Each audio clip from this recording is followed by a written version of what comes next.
එක්වන්න අදත් ඇත්ත දැනගන්න ලංකාවේ අංක එකේ සමබර තොරතුරු ප්‍රකාශය live at 12 සමගින් අදත් වෙනදා වගේම ඔබ හමු වන මම සජිත් රණසිංහ මම වින්ද්‍යා මාරඹගේ සුපුරුදු පරිදි අදත් මුලින්ම ප්‍රධාන පුවත් සිරස්තල අභව ප්‍රාප්ත අමාත්‍ය ටොන්ඩමන් මහතාගේ දේහය පාර්ලිමේන්තුවට අවසන් ගෞරවයට ජනපතිත් එක්වේ. තොන්ඩමන් වෙනුවට පුත් ජීවන් නාමයෝජනා ලයිස්තුවට සීෂෙල්ස් රාජ්‍යයෙන් ආණ්ඩුව කිසිවකුත් ගෙන්වා ගත්තේ නැහැ. ඇමති බන්දුල කියයි. සම්පූර්ණ සාවර්ධ්‍ය ප්‍රකාශයක් රජය විසින් ටීසෙල් වලින් එක්කෙනෙක්වත් ගෙනල්ලා නැහැ. වෛද්‍ය ප්‍රතිකාර සඳහා 35 දෙනෙක් ආවනේ. ඉන්නකො ඉතින් මම මේක කියනකම්. වෙනස් රටවලින් පැමිණෙන රෝගීන්ගෙන් කොරෝනා වෛරසය සමාජයට පැතිරීමේ අවධානමක්. යම්කිසි විදියකින් ඒ වෛරසය සමාජයට කොතනකින් හරි මිශ්‍ර වෙන්න පුළුවන්. ඉසෙඩ්ඩී ඇලට වැටුණු සද්දන්තයෝ.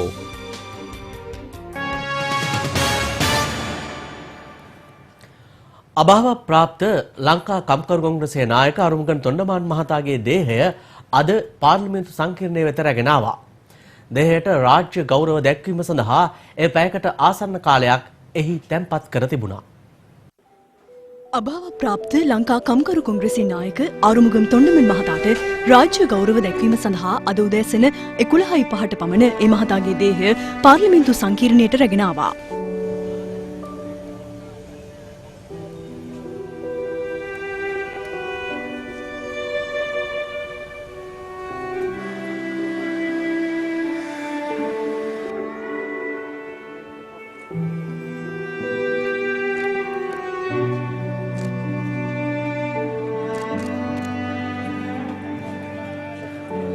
එහිදී අභාව ප්‍රාප්ත ලංකා කම්කරු කොංග්‍රසයේ නායක ආරුමුගන් තොණ්ඩමන් මහතාගේ දේහයට ජනාධිපති ගෝඨාභය රාජපක්ෂ, අග්‍රාමාත්‍ය මහින්ද රාජපක්ෂ, හිටපු කතානායක කරු ජයසූරිය යන මහත්වරුන් ඇතුළු මැති ඇමතිවරුන්, පාර්ලිමේන්තු මන්ත්‍රීවරුන් අවසන් ගෞරව දැක්වීමට එක්ව සිටියා. ආරුමුගන් තොණ්ඩමන් මහතාගේ දේහය අද පස්වරු 2ට කොළඹ 3 මල්පාරේ පිහිටි ලංකා කම්කරු කොංග්‍රස් මූලස්ථානය වෙත රැගෙන යාමට නියමිතයි. අනතුරුව හෙට කොත්මලේ පිහිටි ඒ මහතාගේ නිවස වෙත දේහය රැගෙන යන අතර ලබන 30 වනදා කොටගල පිහිටි ලංකා කම්කරු කොංග්‍රස් මූලස්ථානය වෙත දේහය රැගෙන යාමට නියමිත බවයි අවමංගල්‍ය කමිටුව සඳහන් කළේ. ලබන 31 වෙනිදා ආරුමුගන් තොණ්ඩමන් මහතාගේ අවසන් කටයුතු නෝවුඩ් ක්‍රීඩාංගණයේදී සිදු කිරීමට නියමිතයි. තොණ්ඩමන් මහතාගේ අභාවයේ සැලවීමත් සමග වතුකරේ ජනතාව ඊයේ මෙන්ම අදත් සුදුකොඩි ඔසවා සංවේගය පළ කළේ වතු ජනතාවගේ අයිතිවාසිකම් දිනා ගැනීමට නොනෙක් අරගලයක යෙදුණු තම ආදරණීය නායකයාට ගෞරවය පුද කිරීමක් ලෙසයි.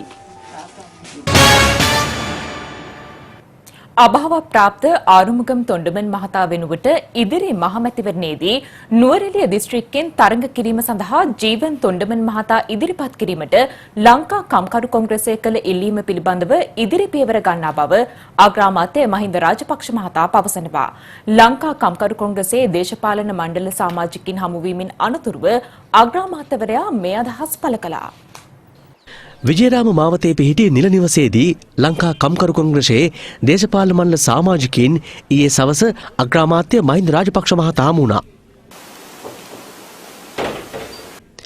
එහිදී එම සමාජිකයින් අග්‍රාමාත්‍යවරයාගෙන් ඉල්ලා සිටියේ අභාව ප්‍රාප්ත අරුමුගම් තොණ්ඩමාන් මහතා වෙනුවට ඉදිරි මහමැතිවරණට ජීවන් තොණ්ඩමන් මහතාට නාම යෝජනා ලබා දෙන ලෙසයි.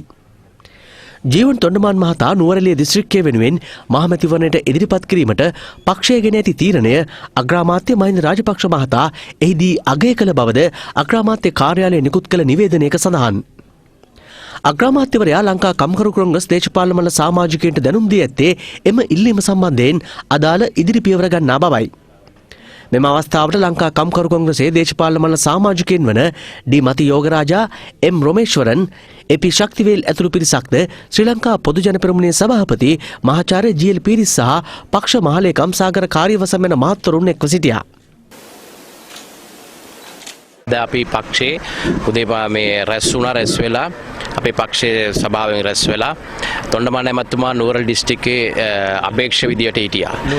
නුවරඑළිය දිස්ත්‍රික්ක එක. එතුමාගේ පුරපාඩුවට අපේ පක්ෂයේ තීන්දුවක් කරා අපේ නායකතුමාගේ පුතා ජීවන් තොණ්ඩමානව ඒ තනතුරකට පත් කරන්න ඒ අපේ පක්ෂයේ තීන්දුවක් කරලා අද අපි අගමැතිතුමාට ඒ ලිපියක් බාර දුන්නා. දිවංගත නායක සෞම්‍යමුතු තොණ්ඩමාන නැති වුණාන් පස්සේ අවුරුදුකින් පස්සේ තමයි අපේ පක්ෂේ නායක තෝරලා ගත්තේ. ඒ වගේම අපේ පක්ෂයේ කිසිදු ප්‍රශ්නයක් නැහැ. අවුරුද්දක් නෙවෙයි දෙක වුණොත් අපේ පක්ෂයේ සමගින් අපි තීන්දුවක් ගන්නවා කවුද සභාපති පත් කරන්න ඕනේ කියලා. ඒ මොකද සෞම්‍යමුතු තොණ්ඩමාන පස්සේ ආරම තොණ්ඩමාන ඇමතුමා වගේ. ඒ වගේම ඊළඟ නායකත් අපි තෝරන්න අපි සූදානම් වෙලා ඉන්නවා. ඒ හින්දා මේ කටයුතු ඔක්කොම ඉවර වෙච්චන් පස්සේ ඡන්දයෙන් පස්සේ අපේ මහා සභාව රැස් වෙලා අපි මේ පක්ෂ නායක අපි තෝරලා ගන්නවා.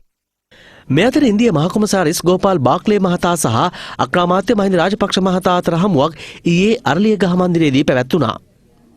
එහිදී දෙරට අතර ද්විපාර්ශ්වීය ආර්ථික සම්බන්ධතා වැඩි දියුණු කර ගැනීම සම්බන්ධයෙන් අවධානය යොමු තිබෙනවා.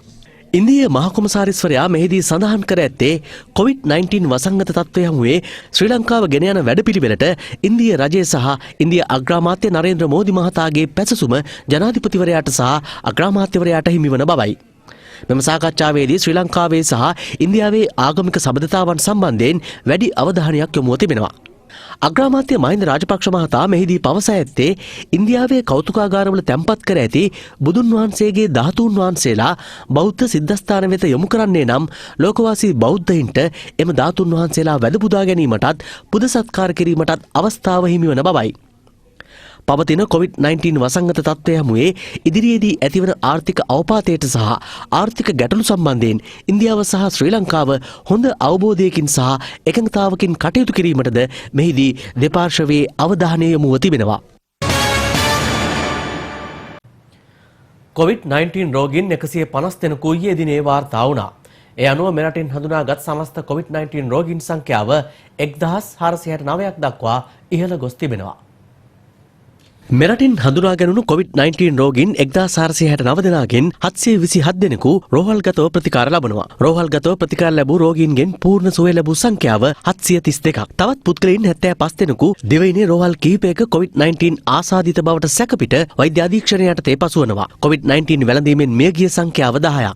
ඊයේ වාර්තා වූ රෝගීන් 150 දෙනාගෙන් 97 දෙනෙකුම කුවේට් සිට දිවයිනට පැමිණි පුද්ගලයන්. තවත් රෝගීන් 53 දෙනෙකු නාවික හමුදා සමාජිකයින්. මෙවන විට විදේශගතව සිට පැමිණ නිරෝධායනය වෙමින් සිටියේදී පුද්ගලයන් 288 දෙනෙකු COVID-19 රෝගීන් ලෙස හඳුනාගෙන තිබෙනවා. නිරෝධායන මධ්‍යස්ථානවලින් දේශීය වශයෙන් හඳුනාගෙන ඇත්තේ 68 දෙනෙකු පමණයි. වැලිසර නාවික හමුදා කඳවුරේ වාර්තා වෙන රෝගීන් ඉදිරියටත් අපිට තව ටිකක් වාර්තා වෙවි. නමුත් ඒ ඉතාමත්ම ඉක්මනින් ක්‍රමයෙන් අඩු වේවි කියලා අපි බලාපොරොත්තු වෙනවා. මොකද ඔවුන් ඉතාමත්ම හොඳට නිරෝධායනයට ලක් කරලා තියෙන නිසා. ඒ වගේම කුවේට් සිට පැමිණෙන විශේෂයෙන්ම මැද පෙරදිග සිට පැමිණෙන ශ්‍රී ලාංකිකයන් අතර මේ රෝගය බහුලව අපි දකින්න ලැබෙනවා. මේ ගුවන් ගමන් සැලසුම් කරන්නේ අපේ රටේ නිරෝධායනය කිරීම සඳහා අවශ්‍ය පහසුකම් සැලසුම් කරමින්. ඒ වගේම තමයි පැමිණෙන රෝගීන් වුණොත් ඒ රෝගීන් සඳහා රෝහල් වල අවශ්‍ය පහසුකම් සලසලා තියෙනවා. අවශ්‍ය වුණොත් තවත් රෝහල් එකතු කරමින් මේ පහසුකම් සැපයීම සඳහා සෞඛ්‍ය අමාත්‍යාංශය කටයුතු කරමින් සිටිනවා. ඒක නිසා මේ තේන තත්ත්වයේදී සෞඛ්‍ය අමාත්‍යාංශයට තවම පීඩනයක් නැහැ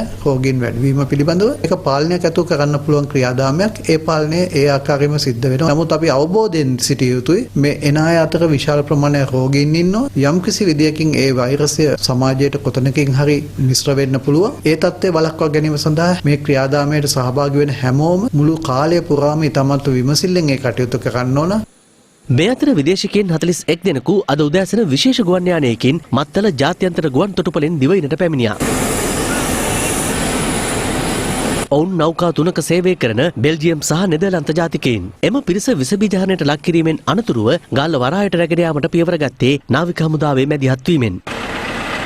අදාළ නෞකාවල සේවය කළ නෙදර්ලන්ත හා බෙල්ජියම් ජාතිකයන් 37 දෙනෙකු අද රාත්‍රියේ එම යානයෙන්ම පිටත්ව යාමට නියමිතයි.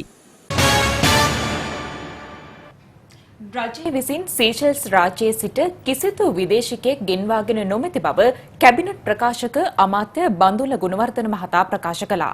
අද පැවති කැබිනට් තීරණ දැනුම් දීමේ ප්‍රවෘත්ති සාකච්ඡාවේදී මාධ්‍යවේදීන් මතු කළ ප්‍රශ්නවලට පිළිතුරු දෙමින් ඔහු මේ බව පැවසුවා. විදේශ වලින් ගෙනීම් පිළිබඳ සමාජ මාධ්‍ය වලින් දෝෂාරෝපණයක් එල්ල කරලා තිබුණා රජයේ සීසෙල් වල 35 දෙනෙක් ගෙනවයි. මේ සම්පූර්ණ සාවද්‍ය ප්‍රකාශයක් රජයේ විසින් සීසෙල් වලින් එක්කෙනෙක්වත් ගෙනල්ලා නෑ. වෛද්‍ය ප්‍රතිකාර සඳහා 35 දෙනෙක් ආවනේ. ඉන්නකෝ ඉතින් මම මේක කියනකම් ඊසෙල්ස් රාජ්‍ය සහ ශ්‍රී ලංකාව අතර අපනයන ප්‍රවර්ධන වැඩසටහන යටතේ දීර්ඝ කාලයක සිට ඒ රටේ රෝගීන් ප්‍රතිකාර ගැනීම සඳහා ලංකාවේ පෞද්ගලික රෝහල් වලට පැමිණෙනවා. ඒ ප්‍රතිකාර ලබන අයගෙන් 35 දෙනෙක් එයාසීසෙල් කියන ඒ රටේම විශේෂ ගුවන් යානයකින් මැයි 23 වෙනිදා ලංකාවට පැමිණලා තියෙනවා. ප්‍රතිකාර ලබා ගැනීම සඳහා පැමිණෙන රෝගීන් සහ ඒට උදව් සඳහා පැමිණෙන ඔවුන්ගේ ඥාතීන් විතරයි පැමිණලා තියෙන්නේ. මේ ශ්‍රී ලාංකිකයෝ කවුරුත් නෙමෙයි. ඔවුන් පැමිණිලා මේ රටේ නිරෝධායන කටයුත්තට අනිත් පිරිස දින 14කට යොමු කළා. රෝහල් වලට යොමු කළා. ඒ අතර ගුවන් යානයේ ආපසු යන අවස්ථාවේදී සීසෙල් වැසියෝ 14 දෙනෙක් ආපසු රැගෙන ගොස් තිබෙනවා. ඒ ඔවුන්ගේ රටේ ගුවන් යානයක්, ඔවුන්ගේ රටේ පුරවැසියෝ අපේ රටට විදේශ විනිමයක් දීලා වෙලා බෙහෙත් ගන්න ආපු සෙනග. ඉතින් ඒකට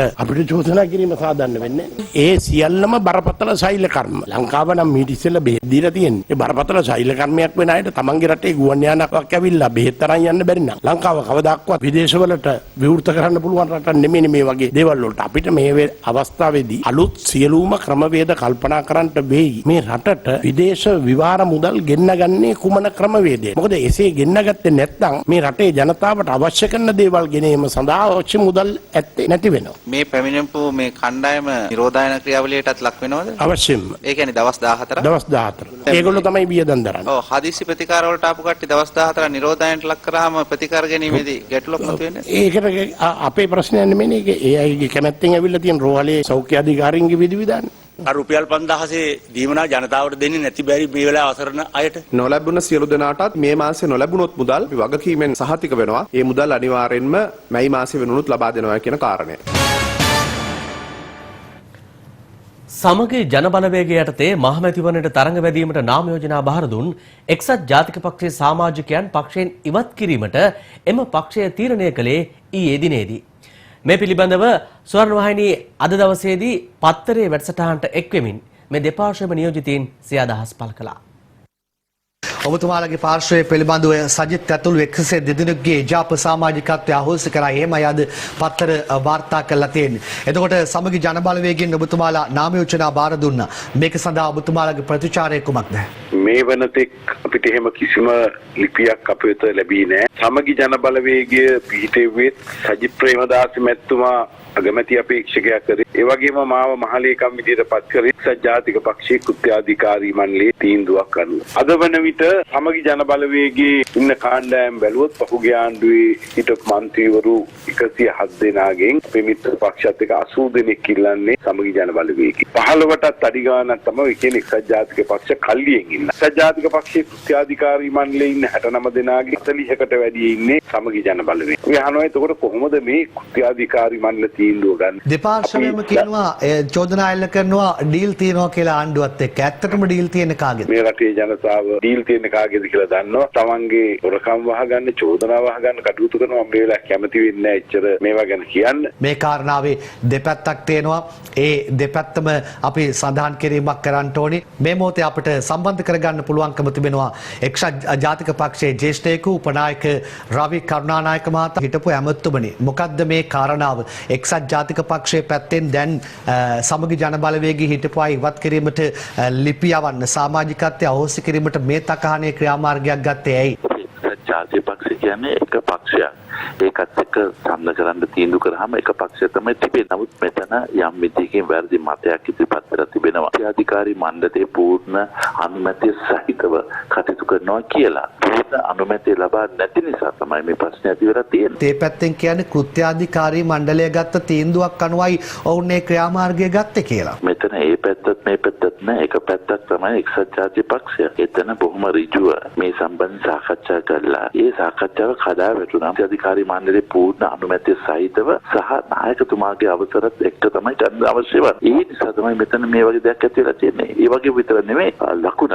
ඒ සම්බන්ධ ප්‍රශ්නයක් ඇති වෙලා තියෙනවා. මෙන්න මේ එක්සත් ජාතික පක්ෂ කියන්නේ නිකුරුනේ ඕන තැනකට ගිහිලා දෙයක් කරන්න අවසර ලබා ගැනීම නොවේ. නමුත් මන්ත්‍රීතුමනි ඔවුන්ගේ චෝදනාව බහුතරයේ ඉන්නේ ඔවුන් සමගින් ඊළඟ මැතිවරණයේදී අතේ ඇඟිලි ගන්නටත් වඩා අඩු මන්ත්‍රී සංඛ්‍යාවක් එන බව එජාපයේ දන්නා නිසා මෙවැනි ක්‍රියාමාර්ග ගන්නවා කියලායි සඳහන් කරන්නේ. මම හිතන විදිහට අපි මෙවැනි දේවල් ඇති වුණාම අපි වැටෙන්නේ ජනතාවගේ තුරුලට තමයි. ජනතාවගේ තීන්දුවක් ගනිවි. ඒක සම්බන්ධයෙන් වෙනින් අය උත්තර දෙන්න අවශ්‍යතාවයක් නැහැ. මෙරටට පැමිණීමට අපේක්ෂාවෙන් විදෙස්ගතව සිටින ශ්‍රී ලාංකිකයින් ගෙන්වා ගැනීම කිසිසේත් අත්හිටුවීමක් සිදු නොකරන බව COVID-19 පැතිරීම පාලනය කිරීමේ ජාතික ක්‍රියාන්විත මධ්‍යස්ථාන ප්‍රධානී ලුතිනන්ට් ජෙනරාල් ශවේන්ද්‍ර සිල්වා මහතා පවසනවා. ස්වර්ණ වාහිනිය සමග සම්මුඛ සාකච්ඡාවකට එක්වමින් යුද හමුදාපතිවරයා සඳහන් කළේ විදෙස්ගත ශ්‍රී ලාංකිකයින් මෙරටට ගෙන්වා ගැනීමේදී මෙරට වෙසෙන ජනතාවගේ සුභසිද්ධිය ගැන සිතා කටයුතු කරන බවයි. අද වන විට ඔබතුමන්ට මොන වගේ වටපිටාවක්ද මේ රෝගීන් වාර්තා වීම සම්බන්ධයෙන් මොනවද දැනගන්න ලැබෙන්නේ?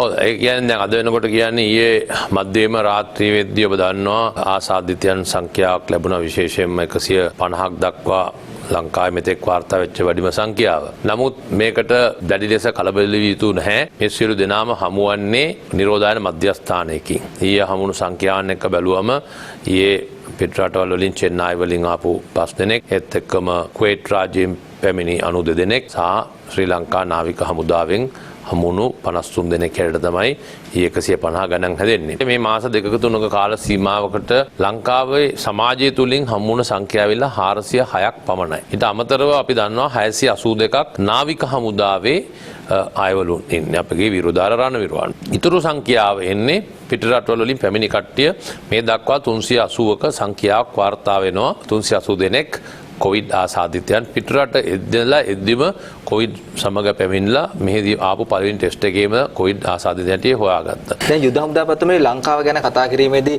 අපි සඳහන් කරන්නේ මේ මෙරටින් වාර්තා වන COVID-19 රෝගීන් විදිහට. අපි අද උදෑසන පත්තරේ වැඩසටහන වගේම තේ පිළිබඳව කතා බහට ලක් කරා. යුද හමුදාපතිතුමනි දැන් 1500කට ආසන්න සංඛ්‍යාවක් ලංකාවෙන් වාර්තා වුණත් ශ්‍රී ලංකාවෙන් රෝගීන් වාර්තා වෙලා තියෙන්නේ ඊට වඩා බොහෝ සෙයින් අඩුයි. මොකද විදේශගතව සිට මෙරටට ගෙන්වා ගන්නා ලද බොහෝ පිරිසකට මේ COVID-19 රෝගී ආසාදනය වී තිබුණා. මේ සම්බන්ධයෙන් ඔබතුමාගේ පැහැදිලි කිරීමක් අවශ්‍යයි.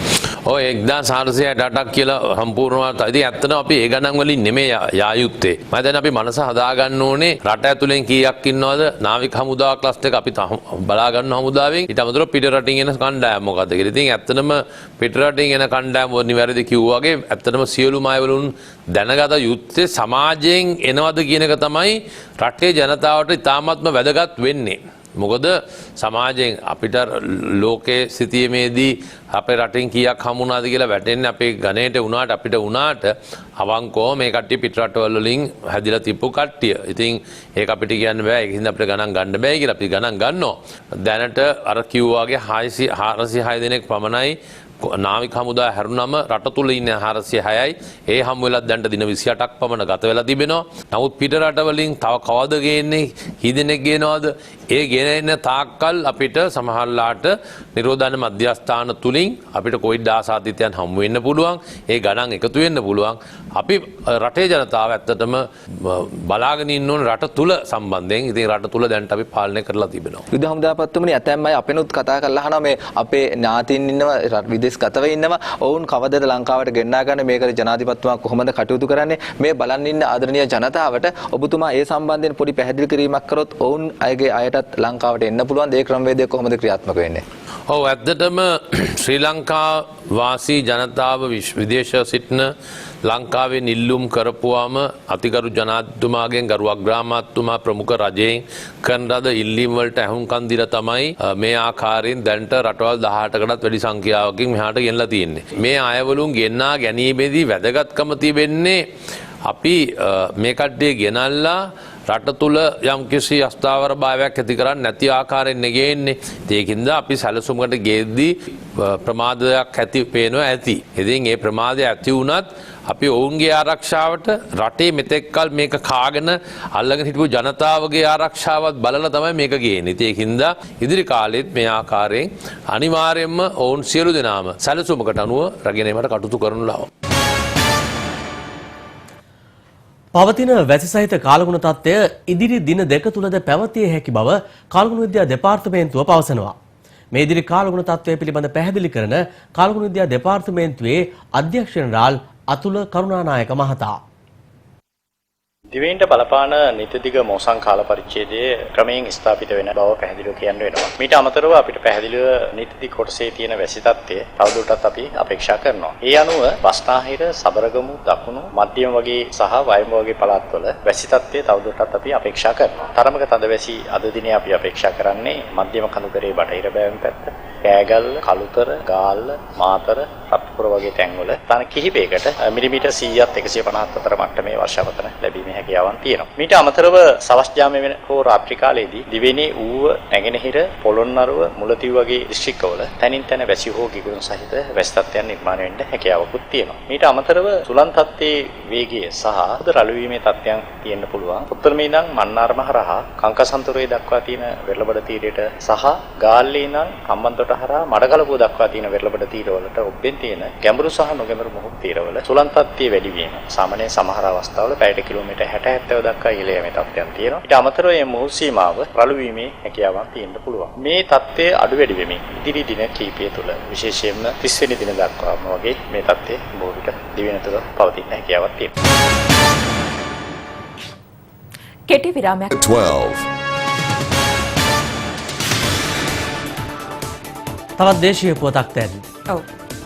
මාදුරුවේ වනරක්ෂිතෙන් ඉසෙඩ්ඩි ඇලට වැටුණු වනාලීන් දෙදෙනෙකු කිලෝමීටර් 10ක් පමණ දුර ගසාගෙන විත් අරණගන්විල ප්‍රදේශයෙන් නිරුපද්‍රිතව ගොඩ ඒමට සමත් වුණා. අලින් දෙදෙනා බේරා ගැනීමට වනජීවී නිලධාරීන්ගේද සහාය හිමිව තිබෙනවා. මහවැලි ගොවිබිම්වලට ජලය ලබා දීමට සකස් කළ ඉසෙඩ්ඩි ඇල ගලා බසින්නේ මාදුරුවේ ජලාශයේ සිට කාසන් වැව දක්වායි. කිලෝමීටර් 57ක දුරක් ගලා බසින මේ ඇලට ජලය පානය කිරීමට එන අලියතුන් වරින් වර ඇද වැටෙනවා. ඒත් එහි පැතිබැම්මේ තිබෙන බෑවුම් ස්වභාවය නිසා ඇලට වැටෙන අලින්ට ගොඩට පැමිණීමට නොහැකි වන අතර එසේ ගසාගෙන ආ අලියතුන් මියගිය අවස්ථාද වාර්තා වුණා. වනජීවි නිලධාරීන් පවසන්නේ වාර්ෂිකව ඉසෙඩ්ඩි ඇලට අලින් වැටෙන අවස්ථා 35ත් 40ත් අතර ගණනක් වාර්තා වන බවයි. ඊයේත් එසේ වනාලින් දෙදෙනෙකු ඉසෙඩ්ඩි ඇලට වැටී තිබුණා. එම අලින් දෙදෙනාද කිලෝමීටර් 10ක් පමණ ගසාගෙන විත් තිබුණා. ප්‍රදේශයේ ජනතාවට දියනෑම සඳහා සකසා තිබූ මේ පඩිපෙළෙන් එම සතුන් දෙදෙනා ගොඩ ගැනීමට මෙසේ උත්සාහ කළා.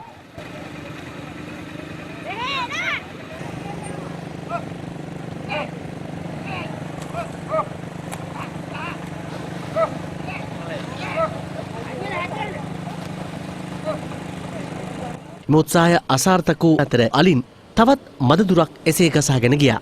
කෙසේ වෙතත් අරණගන්විල විදුලි බලාගාරයේ අසල පඩිපෙළෙන් අලින් දෙදෙනා මෙසේ ගොඩට පැමිණියා.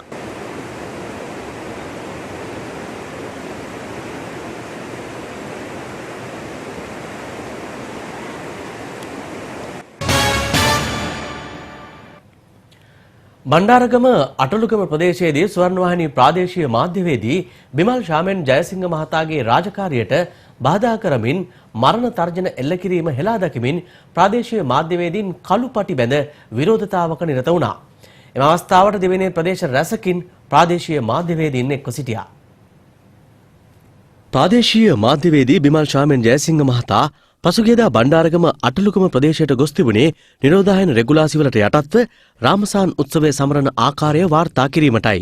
එහිදී ආගමික නායකයින්ගේද අවසරය ලබාගෙන එම තොරතුරු රූගත කර ආපසු පැමිණිමින් සිටියේදී කිසියම් පිරිසක් ඔහු පැමිණි මෝටර රථය වට කර ගනිමින් බැනවැදී මරණ තර්ජනය කර ඇති බවයි පැවසෙන්නේ. හරි අද දවසේ මේ මොකක් කර මේ වීඩියෝ එක මොකක්ද තිබුණත් සමාවෙන්න බලන්න. ඔවුන්ගේ පහර දීමෙන් ඒ මහතාගේ මෝටර රථයටද හානි සිදු වී තිබුණා. එසේ මාධ්‍යවේදියාට මරණ තර්ජන සිදු කිරීමට එරෙහිව ප්‍රාදේශීය මාධ්‍යවේදීන් පිරිසක් ඊයේ නිහඬ විරෝධතාවක නිරත වුණා. ඒ බණ්ඩාරගම නගර මැදේ. මෙම මැර තර්ජනයට එරෙහිව පූර්ව ප්‍රදර්ශනය කරමින් ප්‍රාදේශීය මාධ්‍යවේදීන් පැයක පමණ කාලයක් විරෝධතාවයේ නිරත වුණා. අපිට දැන් තේරෙනවා මේ අපේ රාජකාරිය නිදහසේ කරගන්න විවිධ බාධක කම්කටොළු ඇති වෙනවා කියලා. බණ්ඩාරගම විතරක් නෙමෙයි අලුතර දිස්ත්‍රික්කයේ විවිධ ප්‍රදේශවලදී මාධ්‍යවේදීන්ට හිරිහැර වෙනවා. මාධ්‍යවේදීන්ට හිරිහැර කිරීම, බැනවැදීම, මැරපාර කිරීම, කරදර කිරීම ඇත්තටම අපි හෙලා දකින්න ඕනේ. මේම වෙන්න දෙන්න බෑ. And now breaking news. මෙන්න දැන් ලැබුණු විශේෂ පුවතක්. රටේ ඇදිනීති තත්ත්වය පිළිබඳව නවතම වාර්තාවක් මේ මොහොතේට ජනාධිපති මාධ්‍යාංශය විසින් නිකුත් කර තිබෙනවා. එම නිවේදනයට අනුව ජූනි මාස 6 වන සෙනසුරාදා දක්වා සහ ඉන්පසු රට තුළ ඇදිනීතිය ක්‍රියාත්මක වන ආකාරය පැහැදිලිව සඳහන් කර තිබෙනවා. මැයි මාස 31 වෙනිදා දිවයිනේ සියලු දිස්ත්‍රික්කවල දවස පුරා ඇදිනීතිය ක්‍රියාත්මක කෙරෙනවා. ජූනි මාස 1 වන සඳුදා සිට ජූනි මාස 3 වන බදාදා තෙක් සියලු දිස්ත්‍රික්කවල ඇඳි නීතිය බලපවත්වන්නේ පෙර පරිදිම රාත්‍රී 10 සිට අලුයම 4 දක්වායි. ජූනි මාස 4 වන බ්‍රහස්පතින්දා සහ ජූනි මාස 5 වන සිකුරාදා දෙදිනම රට පුරාම ඇඳි නීතිය ක්‍රියාත්මක වනවා. ජූනි මාස 6 වන සෙනසුරාදා සිට සියලු දිස්ත්‍රික්කවල නැවත දැනුම් දෙනතුරු ඇඳි නීතිය ක්‍රියාත්මක වන්නේ පෙර පරිදි රාත්‍රී 10 සිට අලුයම 4 දක්වා පමණයි. කොළඹ සහ ගම්පහ දිස්ත්‍රික්ක හැර සෙසු දිස්ත්‍රික්ක අතර ගමනාගමනයට අවසර නොමැති බවයි ජනාධිපති මාධ්‍යාංශය එහි අධ්‍යක්ෂ ජනරාල් මොහන් සමරනායක මහතා විසින් නිකුත් කරන ලද නිවේදනයේ සඳහන් වන්නේ. මෙන්න යලිත් එම නිවේදනය.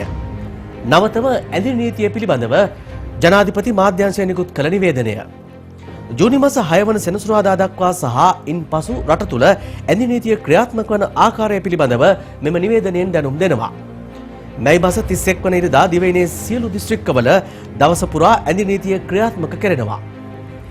ජූනි මාස 1 වන සඳුදා සිට ජූනි 3 වන බදාදා තෙක් සියලු දිස්ත්‍රික්කවල ඇඳි නීතිය බලපවත්වන්නේ පෙර පරිදිම රාත්‍රී 10 සිට අලුයම 4 දක්වා පමණයි.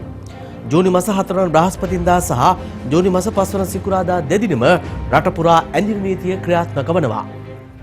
ජූනි මාස 6 වන සෙනසුරාදා සිට සියලු දිස්ත්‍රික්කවල නැවත දැනුම් දෙනතුරු ඇඳි නීතිය ක්‍රියාත්මක වන්නේ පෙර පරිදිම රාත්‍රී 10 සිට අලුයම 4 දක්වා පමණයි. කොළඹ සහ ගම්පහ දිස්ත්‍රික්ක හැර සෙසු දිස්ත්‍රික්ක අතර ගමනාගමනයට අවසර නොමැති බවත් ජනාධිපති මාධ්‍යාංශය නිකුත් කළ එම නිවේදනයේ සඳහන්.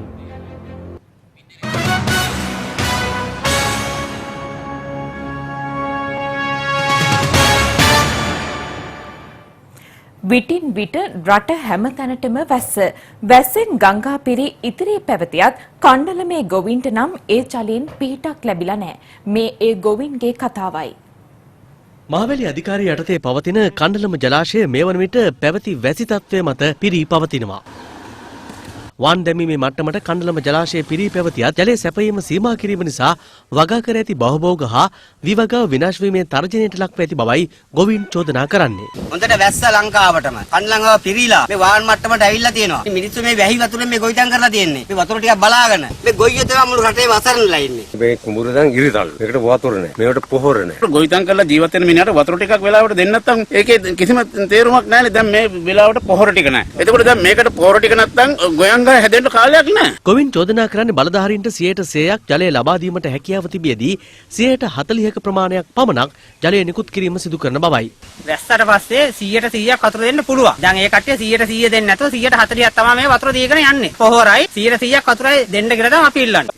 මේ අතර දඹුල්ල ප්‍රදේශයේ බීලුණු ඇතුළු වගාවන් සිදු කළ ගොවීන්ද ජලය සහ පොහොර නොමැතිකමින් දුෂ්කරතා රැසකට මුහුණ පා සිටිනවා. මහවැලිය දෙන අක්‍රමවත් ජල කෝටය. යල් කන්නේ දෙන්නේ අන්තිම ජූනි විතර. ලූණු වලට ඊට ඉස්සෙල්ලා තවන් දා ගන්න ඕනේ. ගොවීන් පවසන්නේ තම වගාවන් විනාශ වී යාමට නොදී සිය ගැටලුවට කඩිනමින් විසඳුම් ලබා දෙන ලෙසයි. යලිත් කෙටි විරාමයක්. කර තිබෙනවා. මේ අතර බ්‍රසීලය රුසියාව අභිබවමින් ආසාදිතින් වැඩිම සංඛ්‍යාවක් වාර්තා වන රටවල් අතර දෙවැනි ස්ථානයට පත්ව තිබෙනවා. ලොව රටවල් සහ පාලන බල ප්‍රදේශ 213ක ව්‍යාප්ත වී ඇති COVID-19 රෝගයේ හේතුවෙන් ජීවිතක්ෂයට පත් වූ පුද්ගලයන් සංඛ්‍යාව 3,57,000 ඉක්මවා තිබෙනවා. වාර්තා වන ආසාදිතින් සංඛ්‍යාවද 50 ලක්ෂයකට ආසන්නයි.